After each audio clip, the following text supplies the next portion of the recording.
We got Dudley Dawson on the hotline here on ESPN Arkansas, the Hit That Line Now app. Dudley, happy Wednesday. How you doing today?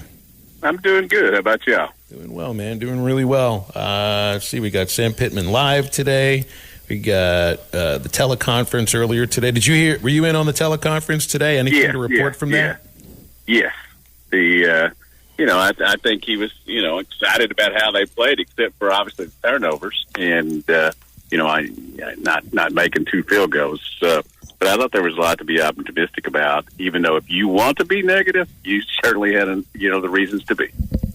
Any updates on injuries? I think there were a couple guys that they were wondering about for this week. Is there any updates on any injuries? Yeah, Patrick Hughes is definitely not going to play.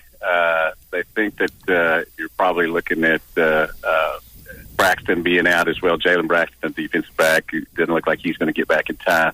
Everybody else should be in position to play, though.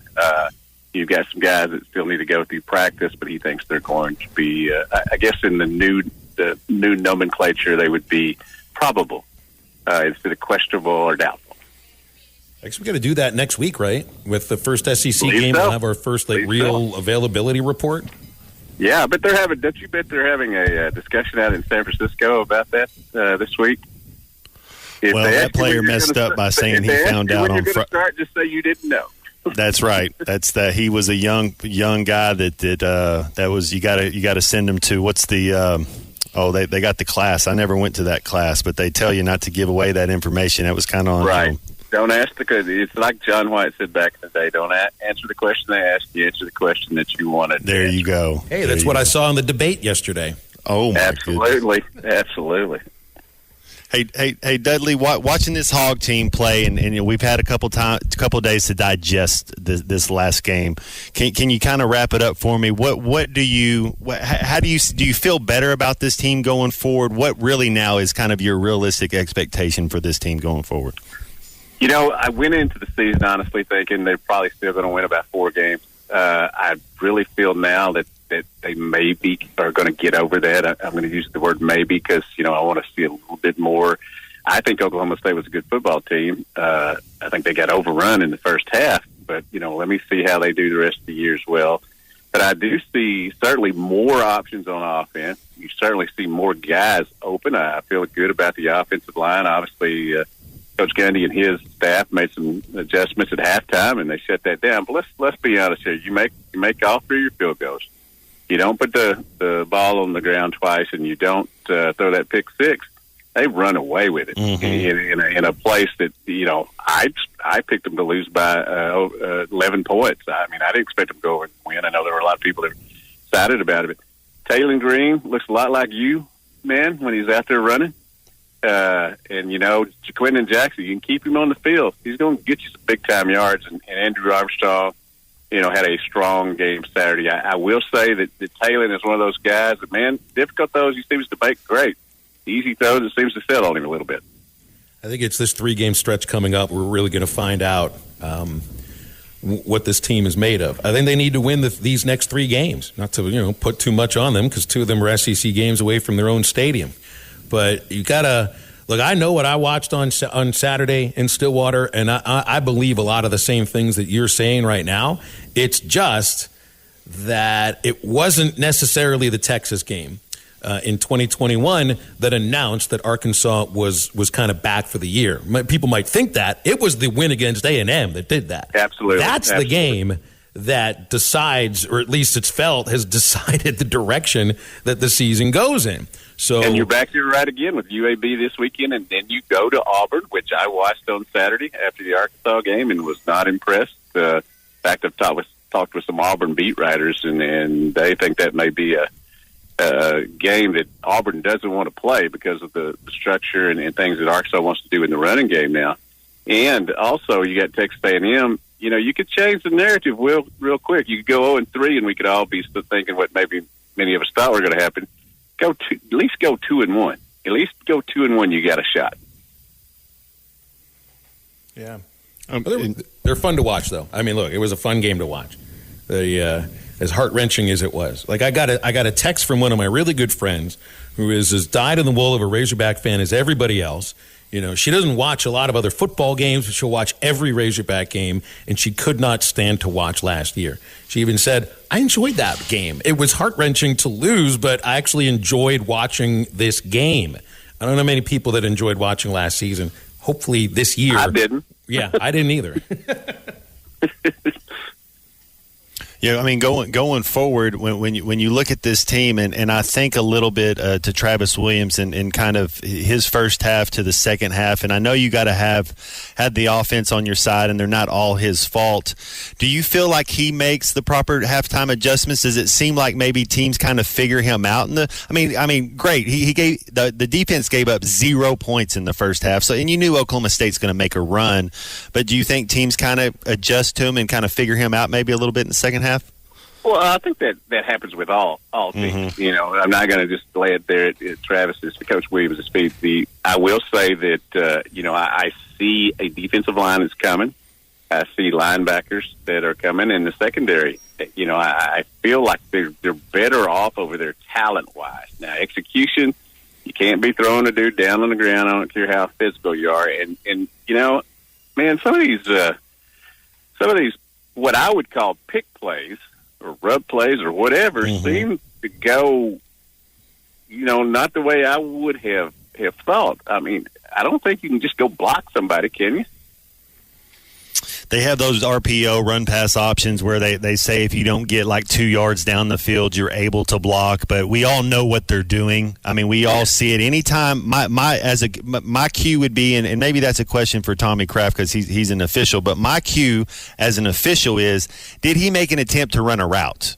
Or did he just go straight up to his guy and block? That's kind of would be definitely on those last two. He just went to block. That's what I mean. Then that's the whole that's where it gets a little tricky, and I would err on the side of the defense, because if you're not going out for a route and you're going out there to block that extended, and the passing game is an extension of the run game now when they get it out wide, but you're supposed to be right down the line of scrimmage. If you take a step past that line of scrimmage, man, that should be a flag. Did you hear Gundy the other day? He put it on the idea that it was SEC officials, not that they were looking out for the SEC team, but that they hadn't worked with Oklahoma State had worked with Big 12 officials in their scrimmages and in their practices and everything, and they were okay with the way that they were running that play. So that was Gundy's perspective on it, was that it was a group of officials that didn't realize that we were doing this all the time. Here's what I would say, though. I bet on 4th and 2 next time he doesn't send the tight end in motion. Probably so. That's probably right about that. Err on the side of caution. You getting over to baseball this weekend? I mean, we got a game. We got scrimmage Friday. I got a chance to see both of them, Friday and Saturday. Very impressed with some of these new guys. They put the barrel to the ball. Britt Iredale is somebody that just jumped off the page at me, the third baseman they brought in from junior college. Everything he hit was barreled up, hit 2 home runs, a double. I think he's going to be a stud. Oh, man, there's like 24 players I could ask about. Any pitchers stand out? Just saw there was like the ball was just flying out, but did any pitchers stand out? I think Parker Coyle came in and did a good job. McIntyre, but the ball, as you said, the ball was flying out. The ones that pitched on Saturday did a much better job when the ball wasn't flying out. It's such a small sample size. Nobody went more than an inning, and some of them didn't even go an inning. If you got to 30 pitches, he said the inning's over, whether you had no outs or 2 outs, whatever.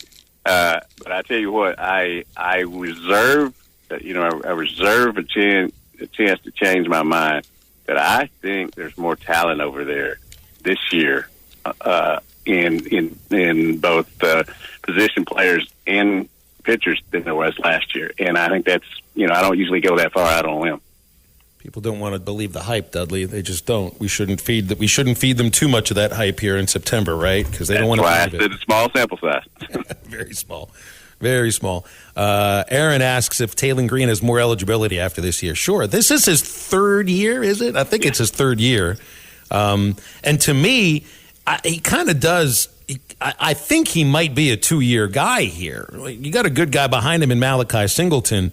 But to me, it feels like Taylor Green is I don't want to necessarily use the word project, but like a 2-year starter here for you. Yeah, I agree, and I think one of y'all didn't. I think one of y'all said that maybe earlier when we were talking about him. I do think that one of the things about him is that he could have a great year and go in the NFL draft, or he could have 2 great years and go high in the NFL draft. Yeah, that's the NIL. If you're not a first round pick, if you can't get that extra year, then you come back and make $1.5 million being a quarterback for the Hogs. So it's they kind of make it easy for you now the way they pay these quarterbacks in the SEC. If you're not a first round guy, then you come back, make your $1.5 million and get your reps. That's the thing. You got to get your reps, and then NFL, if they take you in the first round, they give you that. When did they even make a second run on those quarterbacks? When you start thinking of the draft, like it's like they had 6 or 7 in the first round, and I don't know the next quarterback when they went. Yeah, not every 4th round quarterback is going to get $60 million. That's right.